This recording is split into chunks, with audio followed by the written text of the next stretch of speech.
Ormai dal 2010 sono 12 bilanci tax free, vuol dire 1 miliardo e 79 milioni, 179 milioni di euro, 1 miliardo 179 milioni di euro non prelevate dalle tasche dei veneti ogni anno.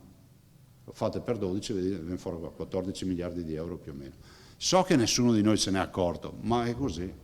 Cioè l'addizionale IRPEF in Veneto è l'unica, noi siamo l'unica regione che non la applica. Nel ribadire la sua contrarietà alle tasse, il presidente Zaia non esclude di valutare la proposta sulla possibile reintroduzione dell'addizionale IRPEF, se dal tavolo di partenariato ne uscirà una visione condivisa, che serva però a venire incontro a chi ne ha necessità. La coperta è corta, per cui per me resta un tema.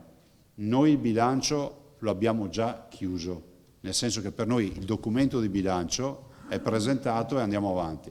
Se dal tavolo emergono novità, il tavolo trova una sua, diciamo, una sua uniformità di visione, io che sono contrario alle tasse la posso valutare, ma deve essere un'uniformità di visione, di condivisione e di sfida. Il governatore è poi tornato sui contagi Covid, suggerendo la vaccinazione alle persone fragili ma ribadendo la non obbligatorietà.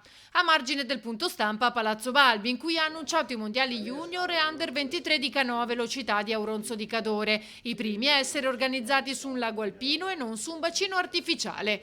Ma non è tutto.